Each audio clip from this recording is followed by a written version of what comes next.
a story of redemption after a failed reconciliation. Hello everyone. I've been lurking around for a few weeks and have engaged with enough posts to feel that it is time for a formal introduction. My story happened close to 30 years ago. I'm currently 61. This happened in my late 20s, early 30s. Back then I married my college sweetheart. What always attracted me to her was how I perceived her as a strong and independent woman. The icing on the cake was that she also was what you could call a Caribbean beauty. We married, and 4 days later, we relocated to the east coast of the USA to begin new jobs, me as an engineer and she as a chemist. I would say that the first 4 years of our marriage were, if not idyllic, at least happier than the average marriage. Since we had no family and friends close, we spent a lot of time with each other, and we had some great times together. Our troubles started when we decided to purchase a townhouse, and I thought that the next logical step in our relationship was to start a family. To my surprise, when I proposed this idea, it threw our relationship into a deep downward spiral. After many arguments, my ex confessed that it was not that she did not want to have children, but that she did not want to have children with me. Ouch. She also said that having a child with me would mean tying herself completely to me, and she did not know if she wanted to spend the rest of her life with me. After these conversations, things did not improve until one day she came and told me that she was not attracted to me anymore. I asked her if there was someone else she was attracted to, and she said yes, that she felt a great attraction for her boss. You see, unknown to me, she and her boss developed an infatuation with each other. In her job, she had to travel about 50% of the time, and he would accompany her on these trips. By the time she confessed her feelings for him, they had already developed a platonic relationship, which soon turned physical on one of these trips. When returning from this specific trip, I could see that something had changed. She was very contrite and began to talk about selling our home and moving to a smaller town in which we just could have a little house with a little garden, and we could begin new and more quiet lives. I must admit I was like, "Are you talking about? You have been talking about not loving me, not wanting to have children with me, and now wanting to relocate with me?" She then began to tell me this long story about how her mom, who was divorced and remarried, when she was having her own marriage problems with her first husband, had taken a vacation to Mexico and had a one-week tryst with a local man. This all should have raised all sorts of alarms in my mind, as it was an almost admission that she had cheated with her boss on this most recent trip. But I was a lot younger and a lot denser in the head, so missed the obvious of the situation. After this revelation, things precipitated rapidly. She began working late, taking weekends by herself in the mountains, where later I learned her boss had a cabin, and even taking a one-week vacation by herself in order to clear her mind. Keep in mind these were the times of no cellular phones, so there was no way I could have gotten a hold of her. I still remember how crazy I was going without any communication with my wife for a whole week, without knowing where she was. All sorts of scenarios were floating in my head, except the most obvious: she is with her lover on a one-week fun trip. Throughout all this time I continued to support her, and paid for IC, drove her to her appointments, and even waited for her in the car. I think the IC convinced her that she was being very unfair to me because she intimated that the idea of divorce came from him and not her. I still was hanging to the hope that with the right amount of IC, I was going to be able to help her sort her mind and become the wife she had been right after our wedding. It was clear she was in deep turmoil, in which sometimes she would say she loved me and sometimes she could not stand to be in my presence. With time, I started noticing that she would try to get into arguments with me by telling me different reasons why she was not happy. She would keep on fishing for a reason, which would get me upset. Once she hit, and when she would escalate the attacks until I just would leave the house searching for peace, and she could get on the phone and call her lover, based on phone records. The day she asked me for a divorce, my life crumbled. I knew we were having our troubles, but never in my wildest dream would I have thought of divorce. Here you must understand that I come from a very Catholic culture, Hispanic, and the idea of divorce was anathema to me. Around this time, I had to take a trip to a different state for a 2-week training. When I came back, she was gone, along with one half of our furniture and one half of our savings. I had no idea where she had gone. Back then, I had no one to lean on too. There was no internet, no Reddits, no online resources or communities. I felt alone, abandoned, and fell into a deep crevasse of depression. I had basically let myself go for the previous 18 months while dealing with all the drama and stress. I had gained a lot of weight and really didn't care about my health or my appearance. I firmly believe that we look the way we feel, and back then I looked like. My ex had left me with no return address and no contact with her, the original NC, while making sure to tell all our friends that this was all my fault, so I also lost the few close friends I had. I was completely alone. Luckily, I was able to drag myself to work every day and made enough to keep the lenders away. After almost a year of feeling like, One morning I awoke and noticed how the shadows slowly moved on the empty walls of the empty rooms of my home, and it dawned on me, if I did not pull myself out of the hellhole of despair I was living in, soon I would become another shadow in the wall of an empty room. To give you an idea about how I felt back then, 5 years ago, I had open heart surgery. They cut my chest open, split my sternum, and spread my ribs so that the surgeons could have access to my internal. After reconfiguring they wired my chest and sewed me up. I still have 11 titanium wires holding my chest. It took me 18 months to return to a semi-normal way of living. And you know something? I would gladly have another OHS than reliving the experience of spousal betrayal and abandonment. It was brutal. It was by the grace of God that I pulled myself out of that well of despair and began to rebuild my life. I decided to completely remake myself. I had a good job and a roof over my head. I began to exercise and lost 50 pounds, got a new wardrobe, got rid of my glasses, got eye contacts, began to run, and eventually trained for a marathon. I began to rock climb and play league volleyball. I began to live a life I could be proud of.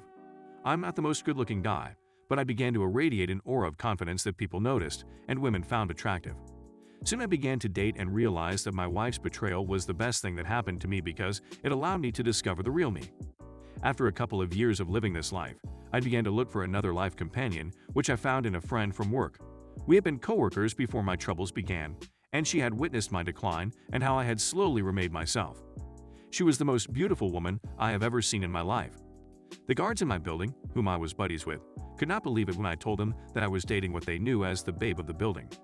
Eventually, we fell in love and married. She quit her job and decided to stay home to focus on raising our 4 kids. This meant being a one-income family on the very expensive East Coast of the USA.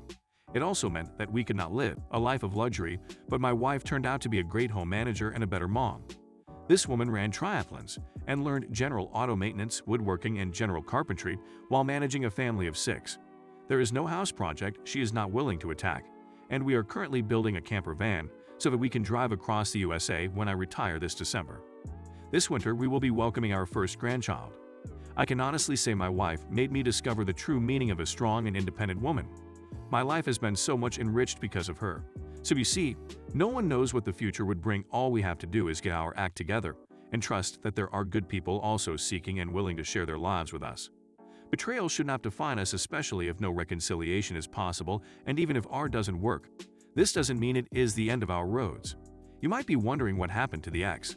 Well, a few years after she left me, I heard that within months of her abandonment, her boss divorced his wife, and they moved together and eventually got married. About 15 years ago, she called me right out of the blue. I'm still wondering how she got my number. To let me know a mutual friend had passed away. We had a short but cordial conversation.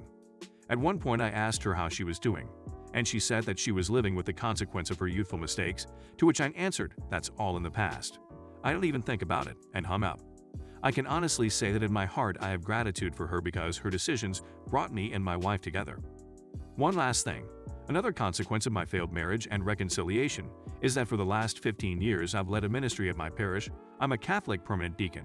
For the divorced and separated, I have worked with literally dozens of people that were struggling with their divorces to helping them find some peace and look forward to their future with confidence.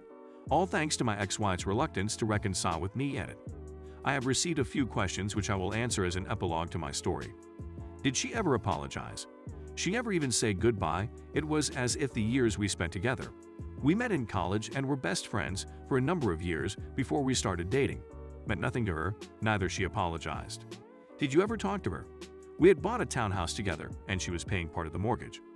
In order to communicate, she developed this very bizarre process of phone calls between friends so that I could get a hold of her, and then she would call me if though communication was necessary. Since I did not change my number, she could call me at any time.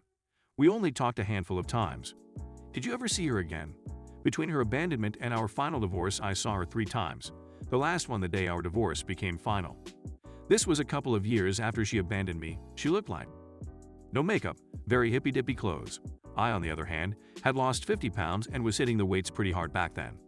In addition, because of how much weight I had lost, all my clothes were tailored, cheaper than buying new, so that day I looked sharp with the suit and tie I was wearing. The last look she gave me when the judge was asking me if I had any objections with the divorce agreement is forever burned in my mind, pure hatred. I guess her narcissistic brain could not comprehend how much I had thrived without her negative influence in my life. Story 2. I saw my ex and the girl he cheated on me with and confronted them. So long story short, my ex and I had a really terrible and awful relationship for 2 years. 7 months into our relationship, I found nudes from his ex dating up to 4 months back, and the most recent had been from a day ago. Anyway, I tried kicking him out and he convinced me in some way she was crazy, etc., so I took him back. We stayed together for.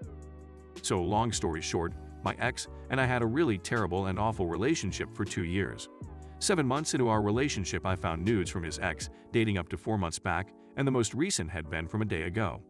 Anyway, I tried kicking him out and he convinced me in some way she was crazy, etc., so I took him back. We stayed together for over a year after that happened, and during that period he became friends with her again, assured me they are platonic. I was naive. Anyway, we broke up officially in October of 2021, but up a lot and had short little spurts up until February of this year, and a few things here and there more recently. As of yesterday, I hadn't talked to him in over 3 weeks. Looking back, I have caught my ex in a lot of lies. He convinced me I was nuts for thinking he was cheating, and I honestly hate him and every fiber of his being. I don't miss the relationship or him in the slightest, but I'm very angry for the young innocent girl I was when we met, and the way he took advantage of me and lied and cheated for years. He introduced me to this gym about 4 weeks ago that I really started liking, and then he went out of the country. We stopped texting altogether because he was really rude at one point and I just wasn't having it. Anyway, so I've been going to this gym now for 3 weeks and made a bunch of new friends, etc. Last night, I came in with my group of like 8 other dudes and I immediately noticed my ex was sitting next to his ex, the girl I suspected he had cheated on me with during our relationship. I steered clear of them, but my friend told me that his ex was all over him and they were really touchy. It just confirmed everything I thought that had been going on. They noticed I was at the gym quickly, I think, and steered clear of me, but as I was walking from the water fountain, he made eye contact with me and didn't break it at all. I just shook my head and went back with my friends. I was really angry at first. Livid, really.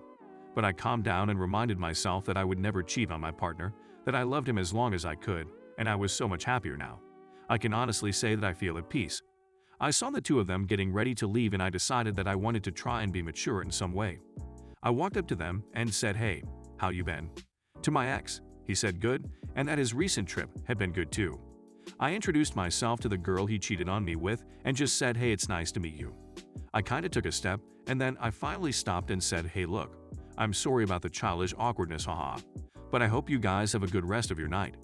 My ex-boyfriend said, "All right, I think we're done here," as I was already walking away. I mean it honestly when I say that I was trying to be mature, and I didn't want to ruin a gym place that I think we all really like simply because of drama that, to be honest, I don't care about anymore. I think I really just wanted to rant. Any thoughts? Was I in the wrong for trying to approach them? Thanks y'all.